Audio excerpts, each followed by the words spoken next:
our activities, our efforts, our broadcasts, our intensity, our sense of urgency. I'm not going to sleep these next 7 weeks. We are going to focus on winning this election for the president, winning this election for senators, United States senators, who will confirm really good judges that will promote the law rather than their own personal agendas. We are going to work without stopping for re-electing members of the House of Representatives who are pro-life and kicking to the curb those that are pro-abortion. We need a Republican, solid, pro-life House of Representatives. Can't pass laws without them. And then governors, get these Democrat governors out once and for all. Get them out. We need governors in our states who are also pro-life Republicans. We need people, mayors of our cities. You want your city destroyed? Elect a Democrat mayor. You want it burned? You want it looted? You want windows smashed? Go ahead. Go get your Democrat mayors. Get your cities ruined. Republican mayors, strong law and order party that it is. We've got elections going on, 100,000 races, all up and down the ticket. And we're doubling, quadrupling our efforts, and I ask you to do the same as well. I want to ask one question here. You know, every day there's a different question we can ask, and you can take this in your own creative ways, in your own energetic ways, and bring this information to those that you influence. And here's the question I want to pose today is, the president is very, very the president is very, very transparent. This is the most transparent president that we have ever had. And he speaks directly to the public. That's why he tweets, as do I. He speaks directly to the public. You never have to wonder what he's thinking or what he's doing. And you never have to wonder about that with me either. And secondly, transparency. He believes in transparency in government.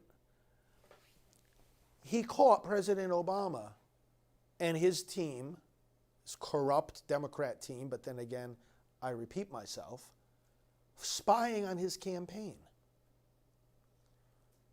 And he has launched various investigations, and our great Attorney General, William Barr, is pressing forward on various investigations of how the Democrats tried to hijack a presidential election in a very unfair way.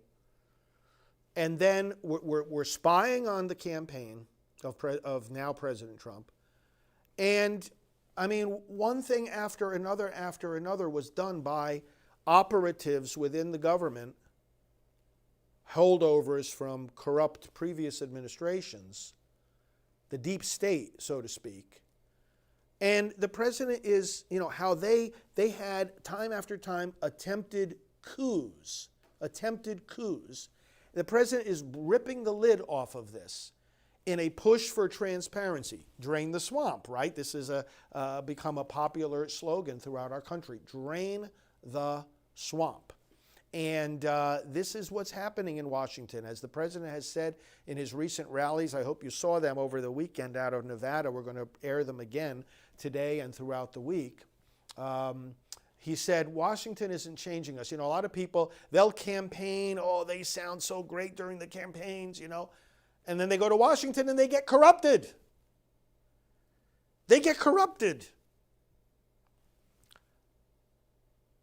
But Washington did not change Donald Trump and his great team. They're changing Washington.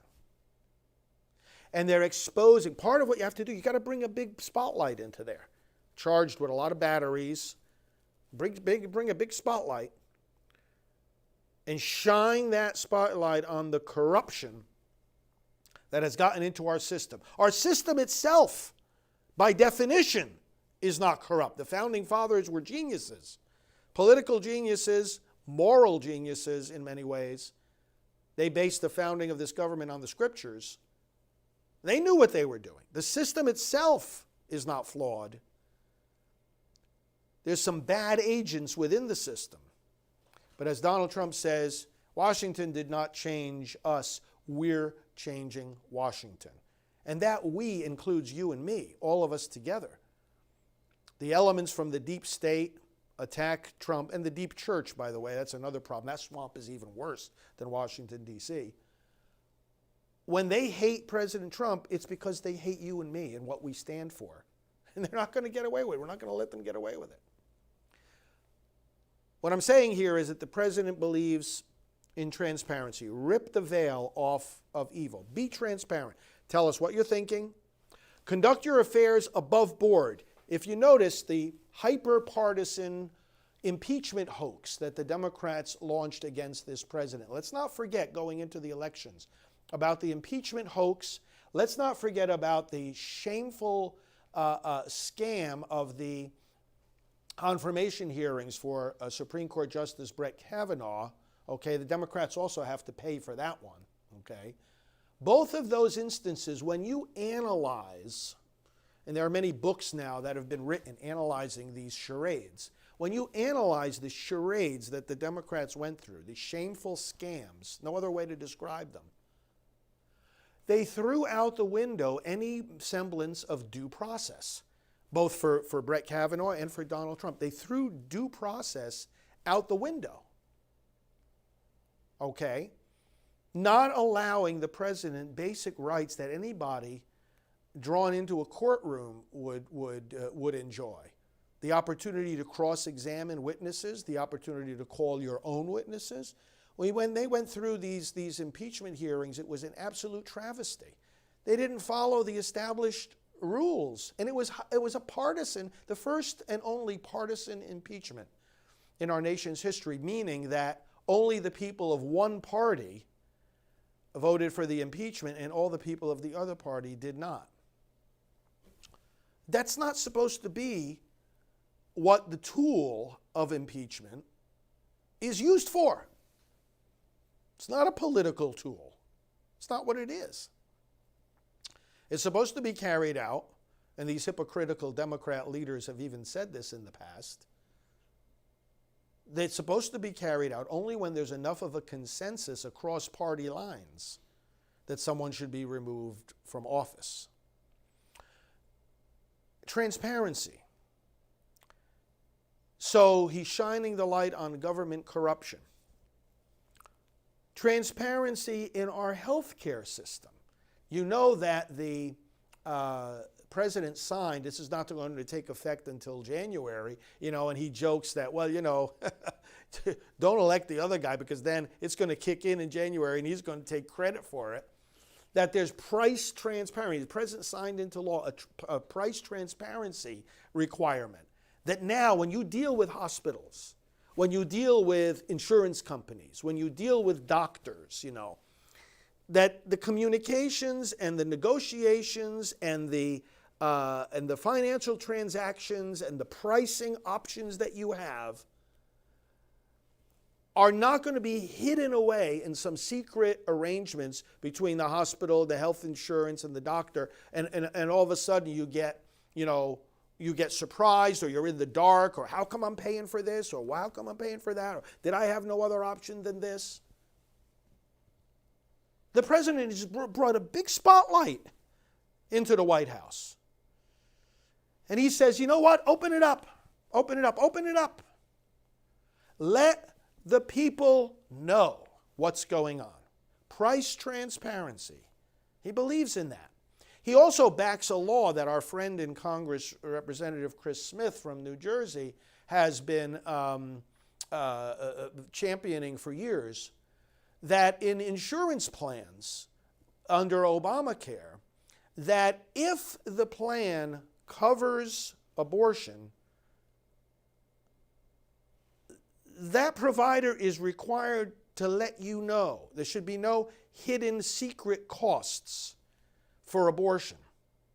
You should know right up front, so that if you don't want to buy into a health insurance plan that covers abortion, you know it.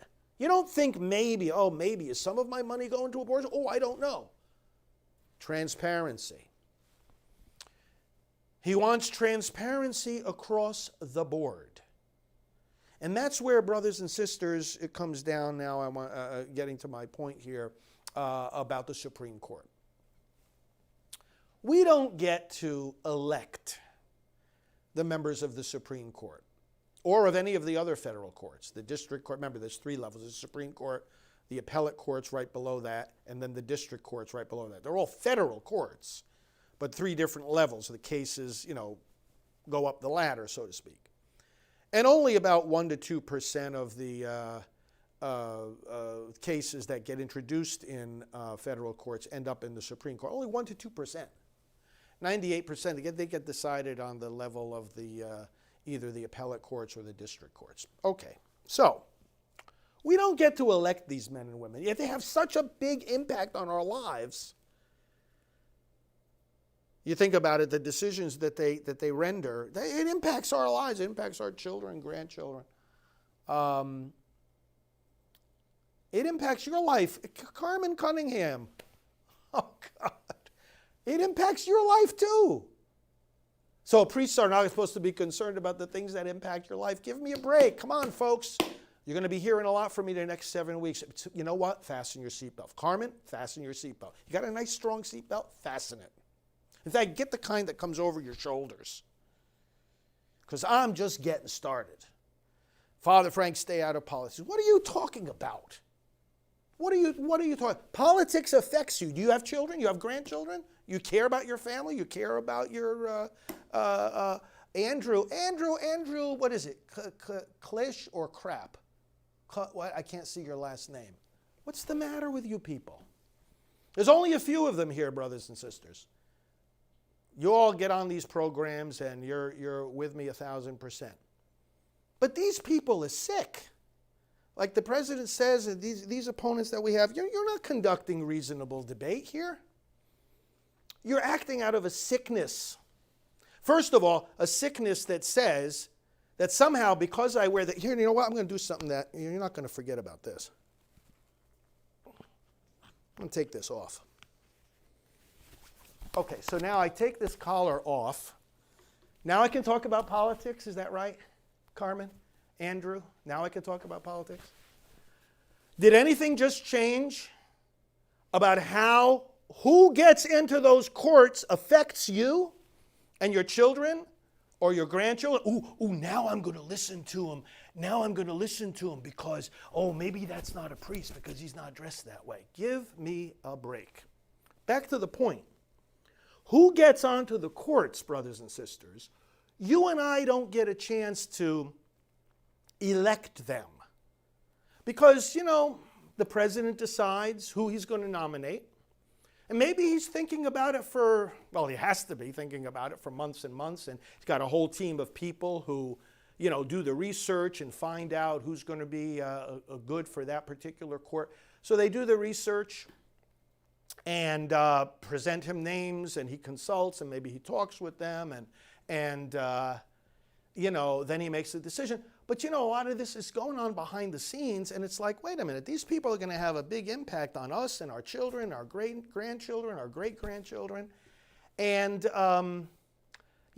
really it's a matter of how do we get transparency here?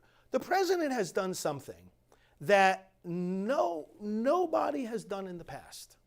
He said, when it comes to the Supreme Court, I am going to show you and tell you before you even vote for me.